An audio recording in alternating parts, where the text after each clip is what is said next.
Tifitra maromaro teo amin'ny tratrany sy ny kibony no nitarika tamin'ny fahafatesany ity tovolahy 20 taona ity tao amin'ny fokontany ny Tsararano ambany ny maraina ny alahady 9 ny volana Jiona teo. Raha ny fitantarany ireny ity tovolahy ity dia natao sarika hampandriana ny zanak'izy ireo. Maraina le 16 juin 2024 dia nisy polisy ngany nandondona tranonay tao an-trano isaraka hampandriana zanako. Dia nandondona izy efa tampoka nandondona dia niteny dia nandeha olona efa tsy nahita nitady ny zanako efa hitady ny zanako izy dia tsy nahita dia nandondona tao ambadika indray ka satria le zokiny tao ambadika dia efa tao ambadika le zokiny midondomindreo dia efa voadondona miboaka dia nanontaniandreo hoe ay Jimmy dia io zanako le lamatoa tsy hitako izy. Dia efa tsy hitako izy dia nandeha any dia andao nambarany tadiavina entinay ianao nambarany tenindreo tamin'nakary dia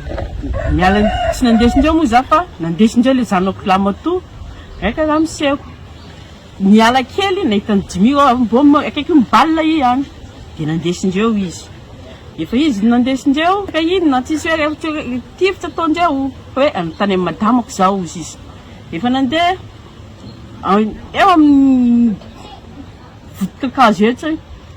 najanonandreo teo izy nalavindreo teo izy ary mbola tsisy ninina mihitsy hoe nalavindreo fa mamy tena mamy tampona izanako ary tsy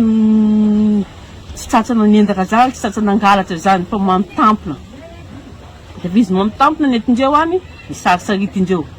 opa tsy opa nataon'ireo polisy reo anay reny tsisy olo fianakaviana tiandreo nanaraka tany zay tsy nahita mihitsy nandeha reo dia nionona zay satria mevitra zay amin'ny poste polisy le zaza olona nampafantatsa hoe misy olona nandeha netindreo any amin'ny poste polisy ndendreo polisy tomobile nemorego reny lasany fa maty le olona mbola tsy niny zay nefany mbola tany amin'ny mbola nitantsaingy jusque zay tany amin'ny central efa tany amin'ny central zay dia nambarany nitenendreo efa maty le olona nambarany commissaire central dia inona motif hoy zay tampoka nambarandreo nilefa izy tsy marina zanako nilefa tsy nilefa koa zanako hoe mamy boaka ty ta mandeha tsy afaka fa nitaritaritina karaha nitaritarika lika. Tao aorianan'izay zava-niseho izay dia nanantona avy hatrany tenen'ny commissaire central ireo fianakaviany ny fampiresaka tamin'ny tompon'andraikitra dia nitoerany. Rehefa nitondro tamin'ny polisy teo reo mirahalahy dia naniteranay hoe ao amin'ny polisy zany atao ankety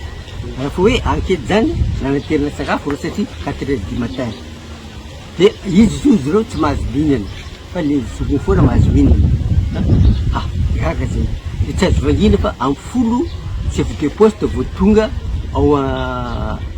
amin'ny drone amin'ny folo zany dia niteny tao amin'ny garde tao za aiza hoa zay mbola tsy nahy hoe maty izy hoe amin'ny folo zao ka aiza chef de poste fa le zanakanay tsisy problème anay mihitsy hoe nanao fopa za tsy nahy mbola tsy nahy zay hoe antany hafa fa nalaireo ateto any violon version hafa ozy commissaire olona ny violon mako ankety atao aminazy 48 heures da zay ndreo soroko azy zay dia ny telefone izy dia mandeha jolosoma tsara le zaka natondreo be masy gaga be masy izy reo hoe nanao ankety izy nanao ankety karaha ty zare izy miteny hoe manatrika olo izy olona mpifirindreo fa tsy nimboa tsy nindefa ka izy anie hoa atao amin'ny iandrasana araka izany izay mety ho toy ny ity raharaha na hafatesana olona teny amin'ny fokontany ny Tsararano ambany ity sy ny fanampanazavana ihany koa avy amin'ireo mpitandro ny filaminana.